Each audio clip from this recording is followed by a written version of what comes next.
જય માતાજી મિત્રો। માતા વૈષ્ણોદેવીનું મંદિર વિશાળ ત્રિકુટા પર્વત ઉપર 5200 મીટરની ઊંચાઈ ઉપર સ્થિત છે।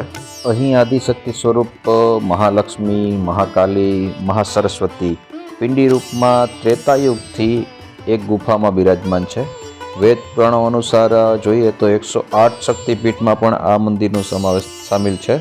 અહીં લાખો લોકો હર વર્ષ દર્શન કરવા આવે છે અને માતા મનોકામના પૂર્ણ કરે છે। ચાલો લોકરમાં આપણો સામાન રાખી અને સફરની હવે શરૂઆત કરીએ। આપણે લોકરમાં સામાન રાખી દીધો છે, તો ચાલો।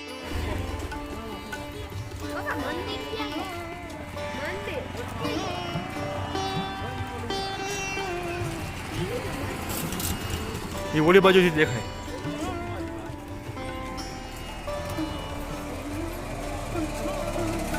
આ તે જ રસ્તો છે જે મેં તમને કાલે બહાર નીકળીને બતાવ્યો હતો ગેટમાંથી, આશીર્વાદ કોમ્પ્લેક્સની બારોબાર મેઇન રોડ ઉપરથી। તો ચાલો હવે અહીંથી 2.5 કિલોમીટર જેવો હજી રસ્તો થાય છે, તો આપણે અહીંથી એક રિક્ષા કરી લઈએ।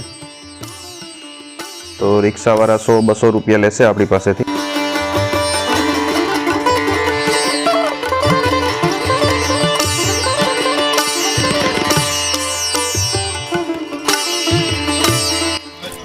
હવે અહીંથી જ આપણી યાત્રા ચાલુ થશે। આ સામેની સાઈડમાંથી ત્યાંથી આપણે જવાનું રહેશે।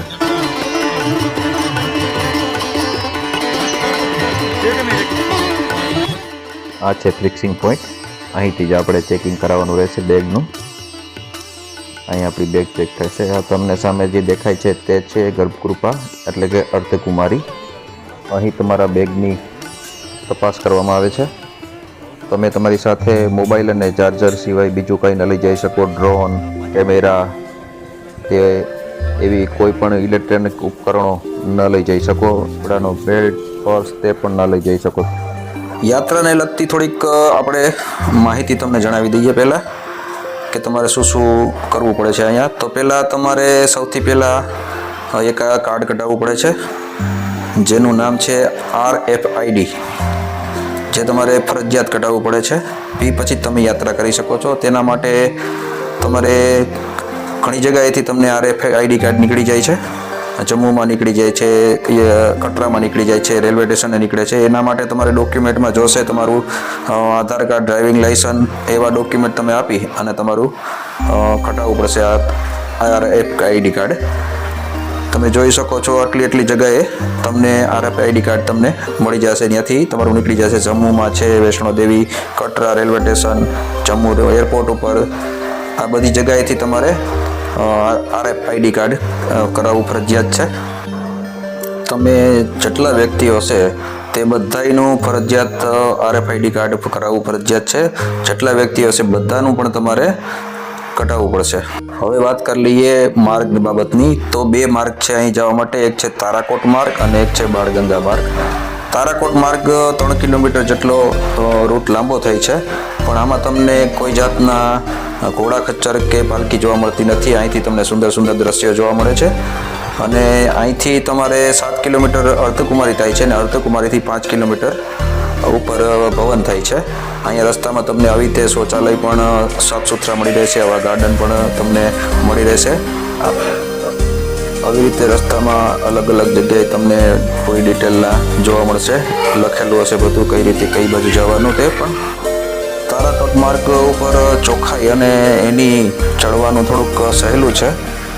ને અગર તમે જો અર્ધકુમારીથી હિમકોટી તરફ જાઓ તો ત્યાં તમને આ રીતે સાઇનબોર્ડ તરફથી માતા વૈષ્ણોદેવી તરફથી ભોજનાલયો છે, ત્યાં તમને સસ્તા ભાવે જમવાનું મળી રહેશે। હવે કરીએ વાત બીજા માર્ગની। તો બીજા માર્ગ ઉપર તમને ઘોડા, ખચ્ચર, પાલખી, પીઠું એ બધી તમામ સુવિધાઓ અહીંયા મળી રહે છે। તારાકોટ માર્ગ ઉપર તે નહીં મળે। તો અહીંયાથી તમારે જો ઘોડો કરવો હોય તો એના ચાર્જ છે અર્ધકુમારી સુધીના 650 રૂપિયા, ભવન સુધીના 1250 રૂપિયા છે। ભાવમાં હર વર્ષ થોડુંક ઉપર નીચે થતું હોય છે। તો તો એ તમે જોઈ લેજો. તમે અધર ફેમિલી સાથે આવો, બાળકો સાથે આવો તો તમે આ રીતે પીઠું પણ લઈ શકો છો. અર્ધકુમારી સુધીના 250 રૂપિયા છે અને ભવન સુધીના 500 રૂપિયા, જેમાં તેનો એક માણસ તમને ઉપર સુધી લઈ જાય છે. હવે પાલખીની વાત કરીએ તો પાલખીના 4,000 થી 5,000 રૂપિયો રાઉન્ડ ટ્રીપના લે છે. તમે બંનેમાંથી કોઈ પણ એક માર્ગમાંથી જો તમે યાત્રા શરૂ કરો તો એક વસ્તુ ખાસ યાદ રાખજો કે બંને જગ્યાએ તમારું બેગ ચેક થશે. તારાકોટ માર્ગથી આવો કે પછી તમે બાળગંગા માર્ગ તરફથી આવો, બંને જગ્યાએ તમારું બેગ ચેક કરવામાં આવશે. યાત્રાની શરૂઆત તમે કરશો એટલે તમને રસ્તામાં આવી ઘણી બધી દુકાનો જોવા મળશે. સ્ટુડિયો પણ ઘણા બધા હશે જ્યાં તમને આવી રીતે ફોટો પાડી આપવામાં આવશે, જાણે કે તમે માતાજીના અંદર જ બેઠા હોય મંદિરની અંદર, તે રીતે ફોટો પાડી દેશે તમને. એનાથી તમે થોડાક આગળ વધશો એટલે તમને આ રીતે ઘોડા ખચ્ચરવાળા તમને આગળ મળી રહેશે, જ્યાંથી તમે ઘોડા ખચ્ચર કરી શકો છો. તેનો મેં તમને પ્રાઇસ તો જણાવી દીધી છે, છતાંય તમે અહીંયા તમે વાંચી શકો છો પોઝ કરીને. આ એનો પ્રાઇઝનો લિસ્ટ છે આખું. અમે પણ અહીંથી ઘોડા ખચ્ચર કરીને ગયા હતા, કેમ કે અમારે બીજા દિવસે આગળની ટ્રીપ હતી એટલે સાંજ સુધીમાં પાછું આવવાનું હતું.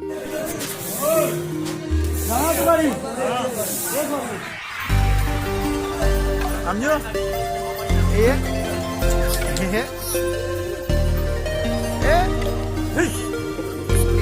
કોઈ આવે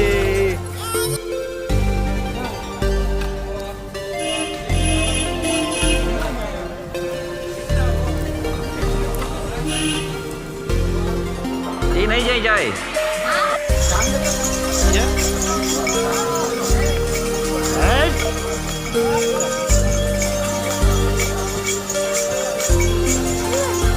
હાલન પકડ અહીં પકડ તું આગળ પકડ હા સીમા દીદી અહીં તું પકડ ને. યાત્રા શરૂ કરતા 1 થી 1.5 કિલોમીટરની અંતર ઉપર આવે છે આ બાથિંગ ઘાટ. અહીં છે બાળગંગા. તો અહીંનો કંઈક ઇતિહાસ એ રીતનો છે કે જ્યારે માતાજી અહીંથી નીકળાતા અને કાળભૈરવ તેની પાછળ હતો ત્યારે અહીંયા એને હનુમાનજી સામે મળ્યા હતા અને તેણે હનુમાનજીને કીધેલું કે તમે અહીં જ રહો. પણ હનુમાનજીએ કીધું કે આ જંગલમાં અમે પાણી વગર કઈ રીતે રહેવું. તો ત્યારે માતાજીએ તીર મારી અને આ બાળગંગા પ્રગટ કર્યા હતા અને ત્યારે પછી હનુમાનજીએ પાણી પીધું હતું અને માતાજીએ ત્યાં પોતાના વાળ ધોયા હતા. અહીં યાત્રાળુઓ પહેલાં બાળગંગામાં સ્નાન કરી અને પછી જ પોતાની યાત્રાનો પ્રારંભ કરે છે એવી માન્યતા છે અહીંયા. પછી આપણે યાત્રામાં આગળ વધીએ તો બીજું સ્થાન આવે છે ચરણ પાદુકા. ત્યાં તે માતાજીએ તેના ચરણ ચિહ્ન છોડ્યા હતા. તો ભવ્ય મંદિર છે આ પણ, તો ત્યાં પણ તમે દર્શન કરી શકો છો અને આગળ વધી શકો છો ત્યાંથી. યાત્રામાં આગળ વધતા પછી આવે છે અર્ધકુમારી. અર્ધકુમારી એ બે રસ્તા મળે છે, તારાકોટ વાળો અને બાળગંગા વાળો બંને માર્ગ મળે છે. અર્ધકુમારી તમને ખ્યાલ ના હોય તો જણાવી દઉં કે અહીંયા માતાજીએ તપસ્યા કરી હતી ઘણા વર્ષો સુધી. તો આ એ જગ્યા છે. અહીંયા પણ વિશાળ મંદિર બનેલું છે. અહીં બહુ જ ભીડ હોય છે એટલે તમને ત્યાં ટોકન આપવામાં આવે છે, એ પ્રમાણે તમારો વારો આવે છે. વાત કરીએ લંગરની તો બંને રસ્તાઓ પર તમને લંગર જોવા મળશે. તમને ત્યાં તમે પ્રસાદી લઈ શકો છો. બંને રસ્તાઓ પર આ લંગર આવેલા છે. વૈષ્ણોદેવી જવા માટે બે રસ્તા બીજા પણ છે. એક તો તમે હેલિકોપ્ટરથી પણ જઈ શકો છો અને બીજું છે આ બેટરી કારથી. પણ બેટરી કારની સમસ્યા એ છે કે તે તમને અર્ધકુમારીથી મળે છે, એટલે અર્ધકુમારી સુધી તમારે 6-7 કિલોમીટરનો જે ટ્રેક છે એ તમારે ત્યાં પહેલાં જવું પડે, એ પછી જ તમને બેટરી કાર મળે. આ બેટરી કાર તમને 354 રૂપિયામાં જવાના મળે છે અને આવા ટાણે તમને 200 રૂપિયામાં પાછા લઈ આવે છે. બેટરી કારના આ રીતે કંઈક ચાર્જિસ છે, તે પણ તમે બુક કરાવી શકો છો બેટરી કાર. પણ એના માટે તમારે 2 મહિના પહેલાં બુકિંગ કરાવવું પડે તો જ તમારો વારો આવે છે, નતર આવતો જ નથી વારો. જે બને ત્યાં સુધી તમારે ઓનલાઈન જ એનું બુકિંગ 2 મહિના પહેલાં કરાવી લેવું પડે તો તમે એનો લાભ લઈ શકો. બેટરી કાર સવારના 8 થી સાંજના 7 વાગ્યા સુધી ચાલુ હોય છે. તો દોસ્તો હતી બેટરી કારની વાત. હવે આપણે વાત કરીએ હેલિકોપ્ટરની. તો તે પણ તમે માતા વૈષ્ણોદેવીની સાઇનબોર્ડના વેબસાઇટ ઉપરથી તમે બુક કરાવી શકો છો તે તમને સાંજી છત ઉતારી દેશે. સાંજી છતથી ભવન તમને થશે 2-2.5 કિલોમીટર જેવો, અને તે પણ તમે ના કરી શકતા હોય તો તમે આ રીતે ઘોડા ખચ્ચર કરી શકો તો ત્યાંથી પણ, અને તમે ઉપર ભવન સુધી જઈ શકો છો, માતા વૈષ્ણોના દર્શન સુધી. આ એની વેબસાઇટ છે. હેલિકોપ્ટરના રેન્ટની વાત કરીએ તો વન સાઈડ એનો ભાવ છે 1830 રૂપિયા, અને બંને બાજુ આપ લેવા ઈચ્છતા હોય તો તેના છે 3660 રૂપિયા જેવો ભાવ એનો છે. તો તે પણ તમે હેલિકોપ્ટરમાં પણ બુક કરાવી શકો છો. તો મિત્રો, આ બધા હતા રસ્તા ભવન સુધી જવાના, એટલે કે માતા વૈષ્ણો દેવીના દર્શન કરવા સુધી જવા માટેના.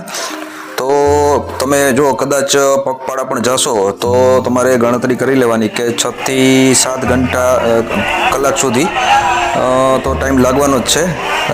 સારું એવી સ્ટેમિના હોય તો, બાકી તો 10 કલાક પણ અમુકને થઈ જાય છે. તો તે રીતે તમારે નીકળવાની તૈયારી રાખવાની નીચેથી.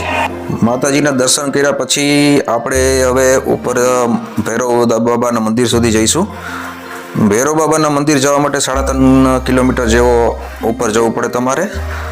તો તે બે રીતે તમે ઉપર જઈ શકો છો. એક તો આ રોપવે, તેનો ₹100 ચાર્જ જેવો છે, અને બીજું છે ઘોડા ખચ્ચર, તો તેના 300 રૂપિયા જેવો ચાર્જ તમારી પાસે. તેની વાત કરીએ તો તે પણ ઓફિશિયલ સાઇટ જે વૈષ્ણો દેવીની છે સાઇનબોર્ડની, તેના પરથી જ તમે ઓનલાઈન બુકિંગ કરી શકો છો. રોપવેનું બુકિંગ પણ તમારે ઓનલાઈન કરીને જ આવવું, કારણ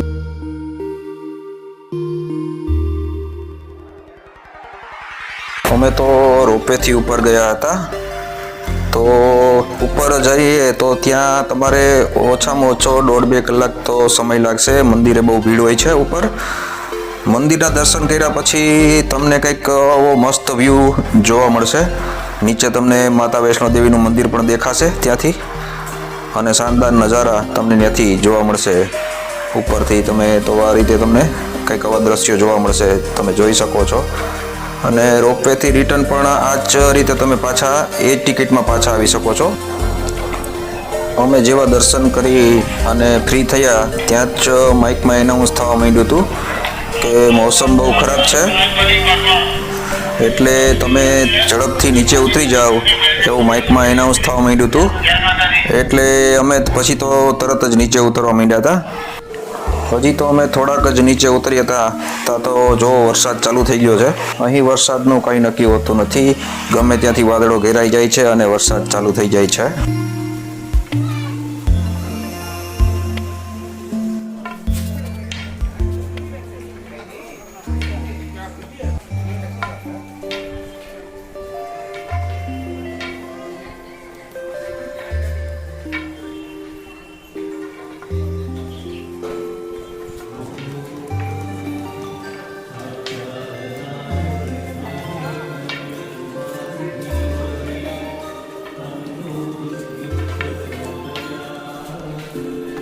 જો તમે માતા વૈષ્ણો દેવી આવો છો તો તમારું પ્રીપેડ સિમ અહીં નહીં ચાલે.